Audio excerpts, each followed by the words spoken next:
जहाँ तक चिलकोर विलेज मोइनाबाद की जो मस्जिद का जो सा है, बिल्कुल बड़े अफसोस की बात है कि वो एक वाकया के नहीं होने का वाकया है। वो हुआ है। वो एक 400 साला मस्जिद को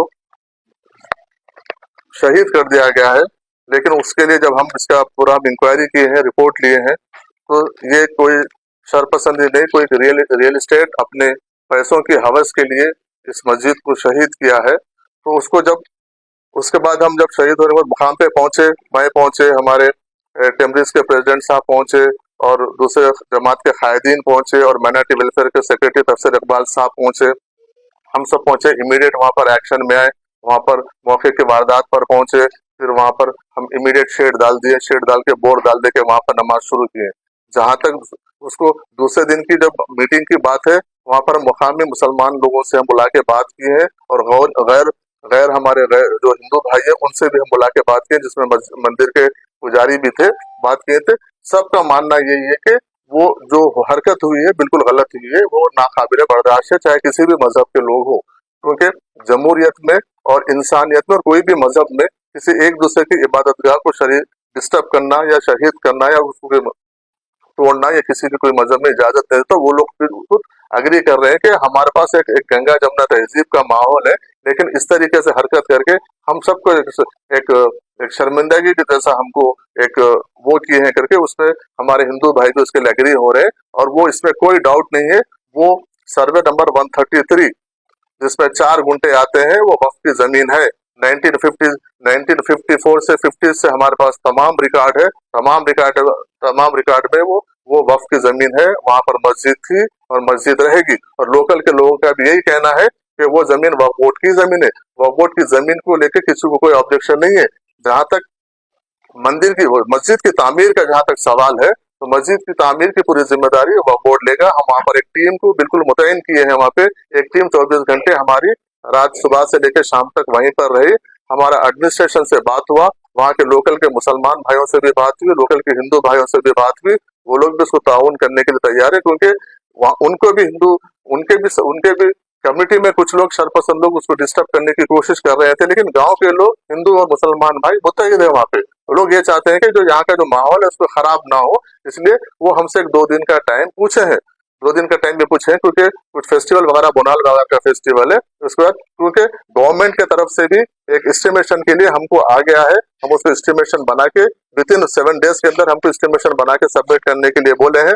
विदिन 7 डेज हम उसका एस्टिमेशन बनाएंगे, बना के गवर्नमेंट को सबमिट करेंगे। इमीडिएट वहां पर काम शुरू होगा और वहां पर मस्जिद आबाद होगी वहां पर। और मस्जिद आबाद होने के लिए, क्योंकि वो हमारी प्रॉपर्टी है, वक्फ बोर्ड की प्रॉपर्टी है, हमको किसी कोई वहां पे मस्जिद बनाने से रोक नहीं सकता। हम वहां पर रुक, क्योंकि उसमें क्या हो रहा है कि सोशल मीडिया के जरिए अलग अलग से वहां पे मैसेजेस जा रहे हैं। लोग जाके जो लोग अपने अपने तरीके से उसको एक मैसेज देने की कोशिश कर रहे हैं। लेकिन मेरा क्लियर मैसेज यही है कि वहां पर मस्जिद थी, मस्जिद बनेगी और मस्जिद वहां पर कायम होगी। उसमें वक्फ बोर्ड पूरी जिम्मेदारी के साथ मस्जिद बना दे। सिर्फ हम उसको थोड़ा सा डिले होने का, 2-3 दिन डिले होने का, लोकल के एडमिनिस्ट्रेशन और लोकल के 2 लोग कमेटी के लोग बैठ के बात करके बोले के, क्योंकि बोनाल 2-3 दिन फेस्टिवल का टाइम है, 2-3 दिन के बाद आप काम शुरू करिए, हम पूरा उसमें हम ताउन करेंगे। तो अब वहां पर जो भी काम होगा, मुकामी लोग, वक्फ बोर्ड और रेवेन्यू और पुलिस एडमिनिस्ट्रेशन के बीच में उनके तालमेल के साथ पूरा काम होगा और पूरा मस्जिद, मुकम्मल मस्जिद वहां पर बनेगी। क्योंकि वो मस्जिद को रास्ता भी नहीं है, उसका भी बातचीत कर रहे हैं, वो जमीन के ओनर से बात करके उसको रास्ता निकालने की बात करें कि रास्ता उसको मेन रोड से अप्रोच होने का, और मस्जिद का वो रास्ता भी हम कायम करेंगे आने जाने के लिए। और मस्जिद भी वहां पर एक मस्जिद में वक्फ बोर्ड की जानिब से वहां पर कायम होगी। मंदिर वालों का जो बयान है के ऊपर वो दूसरे जिस दिन हमारी बात हुई उसके बाद फिर वो बयान दिए हैं उनके, फिर हम उनसे बात की है, तो वो भी कुछ प्रेशर में आके उस तरीके का दिए हैं। लेकिन उनका उससे कोई इत्तेफाक नहीं है। वो लोग भी उसका वो टूटने का अफसोस जाहिर कर रहे हैं। उनको कोई ऑब्जेक्शन नहीं है, वो आपकी प्रॉपर्टी है, आप बनाइए। हाँ, नहीं, अभी बाउंड्री बनने के बाद उसको पक्का स्ट्रक्चर बनाएंगे। पहले बाउंड्री बना के लॉक कर दीजिए, फिर 2-4 दिन के बाद जरा माहौल थमने के बाद हम उसको काम शुरू करेंगे। बस उनका एक ही चीज ये है, मैं आपके मीडिया के जरिए मैं लोगों को बोलना चाह रहा हूँ, अपील कर रहा हूँ कि गाँव के दो दो भी लोगों का एक ही कहना है कि हम यहाँ पर सालों से मुत्तहिद होके एक दूसरे के त्योहारों में हम शामिल होते हैं, एक दूसरे के अच्छे बुरे में हम जाते हैं, बस हम आपस में बैठ के उसको मस्जिद को कर लेंगे। आप मेहरबानी करके बाहर से आप लोग आके माहौल को, हमारे गंगा जमुना तहजीब को, हमारे पुराने जो गाँव का कल्चर है उसको खराब मत कीजिए। सब बनाने के हम लोग आपस में बैठ के उसको बनाएंगे। उसके लिए वक्फ बोर्ड पूरा उसकी निगरानी में पूरा काम कंप्लीट करेगा। इसका जिसको अरेस्ट हुआ वो जेसीबी भी सीज होगा, वो ओनर भी अरेस्ट हुआ, और अरेस्ट हुआ उसको वो भी मैं आपको अपडेट कर दूंगा। अरेस्ट उसका रिमांड कॉपी उससे 1 किलोमीटर पे वक्त का और लैंड है, वहाँ पे फातिमा टोम नाम एक वक्ती लैंड, वो भी वीरान पड़ी हुई है, खस्ता हालत में है। तो उसको भी क्या शहीद होने का इंतजार है या फिर हम एक्शन लेंगे? मैं वो उसके बाद जो गांव में जो है टोम है, वो मैं वहाँ के जो मुतवल्ली साहबा थे वो मेरे से बात किए हैं, वो और गांव के जिम्मेदार भी बात किए हैं। उनको मैं बोला हूँ कि तफसील आप लैंड का जो डिटेल्स है आपका, जो भी आप वो कमेटी के मुतवल्ली है, जो भी आप डिटेल्स लेके आके दीजिए, वक्फ बोर्ड के जानिब से इमीडिएट उसकी हिसारबंदी करेंगे और जो भी हो सकता हम करेंगे बोल के बोले। जहाँ तक जो गैर आबाद मस्जिद का सवाल है, हमारे साथी अभी पूछे थे गैर आबाद मस्जिद का, मैं उस दिन भी बोला हूँ, आज भी बोल रहा हूँ, जहाँ दिख रही है आप हमारे नॉलेज में लेके आइए। वक्फ बोर्ड उसको आबाद करने का काम हो सकता है तो आबाद करेंगे, तो हिसारबंदी करने का काम है तो हिसारबंदी का हम करेंगे। उसको जो भी हिफाजत उसके तहत आने वाली जायदाद हो दो या मस्जिद हो दो, स्ट्रक्चर को होने दो, अगर वहां पर आबाद करने का सिचुएशन है तो हम आबाद करेंगे, या उसको हिसारबंदी करके उसको सेव करने का काम है तो वक्फ बोर्ड की जानिब से पूरा किया जाएगा।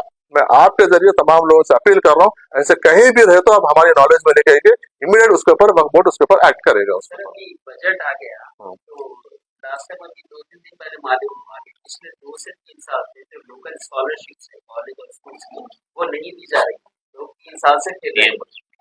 तो अभी क्या वो बजट आने के बाद उसको रिलीज करेंगे? 3-3 साल से बच्चे फिर रहे हैं, तो उसका कैसा होगा?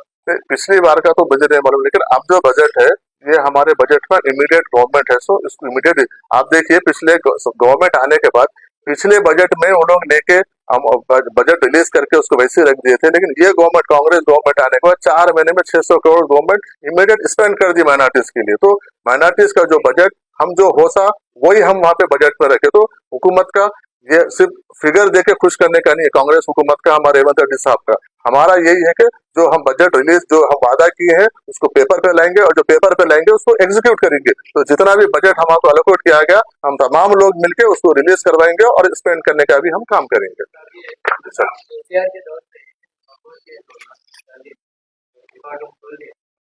तो वो रिकॉर्ड रूम ऑलमोस्ट खुलने में कलेक्टर से हमारे को हैंड ओवर करने का है, वो बातचीत चल रही है, वो जल्द से जल्द उसको हम हैंड ओवर दे देंगे उसको। बहुत बहुत अभी आपका ब्रेकडाउन क्या है? आपके असेंबली का टोटल बजट क्या है? तो 951 है। तो पिछले साल को आपको डिफरेंस क्या है?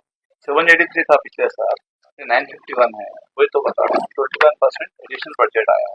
स्पेशली ये जो बिल्डिंग के लिए आप जो परसों दौरा करें, उसपे कोई स्पेशल बजट आप एलोकेट करेंगे? अभी तो प्लान करना है ना पूरा बजट को, अभी तो सब डिवाइड करना है। ऑलमोस्ट 18 to 20 स्कूल्स का 10% लास्ट काम रुका हुआ है। तो फर्स्ट प्रायोरिटी हो रही है कि हम अपने ओन प्रेमिसेस में आ जाए, ताकि स्पेशल डिस्ट्रिक्ट में बहुत प्रॉब्लम हो रहा है, अपने ओन प्रेमिसेस में आए तो वहाँ पे फैसिलिटीज और प्रोवाइड करना है। क्योंकि बहुत सारे स्कूल में स्पोर्ट्स एक्टिविटीज ये नहीं है, कल्चर लाना है। जो प्राइवेट स्कूल में जो कल्चर रहता है वो कल्चर लाना है। बच्चों का खाली पढ़ाई के साथ थोड़ा रिक्रिएशन भी रहना है, और थोड़ा इस्लामिक उनको वो पढ़ाई भी बहुत इम्पोर्टेंट है। ऑल टुगेदर हम प्लान करके बजट डिवाइड करके फेस वाइज मैनर में उसको हो सकेंगे। मैं आपको पिछला और इस बार का मैं बजट एलोकेशन आपको बोल देता हूँ कितना हुआ। तेलंगाना वक्फ बोर्ड के लिए 67.78 प्रीवियस था, और इस बार 120 करोड़ रुपए इस बार का है। और जहां तक टीजे रिस्क का है 783.90 पिछले साल था, और इस बार 951.38 करोड़ इस बार का है। और जहां तक हज कमेटी का था, पिछली बार 2 करोड़ रुपया था और इस बार हमने 6 करोड़ रुपए किया है हज कमेटी के लिए। और ये माइनॉरिटी फाइनेंस कॉर्पोरेशन के लिए 273.78 करोड़ था, 273.78 करोड़ था, तो इस बार 480 करोड़ रुपए माइनॉरिटी फाइनेंस कॉर्पोरेशन के लिए किया गया है। उर्दू एकेडमी के लिए 14.19 करोड़ पहले था, इस बार 19 करोड़ 42 लाख इस बार का बजट है। तो आप कंपेयर कर लीजिए, ऑलमोस्ट पिछले बजट से इस बार हमारा 30 से 40% हमारा बजट इस बार इंक्रीज हुआ। इंशाल्लाह आने वाले दिनों में और हम सब लोग मुत्तहिदों की नुमाइंदगी करके इसको आगे बढ़ाएंगे इंशाल्लाह। बहुत बहुत शुक्रिया। अगर आपने हमारे चैनल को अभी तक सब्सक्राइब नहीं किया है तो यहाँ पर रेड कलर का सब्सक्राइब बटन दिख रहा है, उसे क्लिक करें और हमारे चैनल को सब्सक्राइब कीजिए और साथ ही साथ बेल आइकन को भी क्लिक कीजिए, जिससे आपको ताज़ा अपडेट मिलती रहे।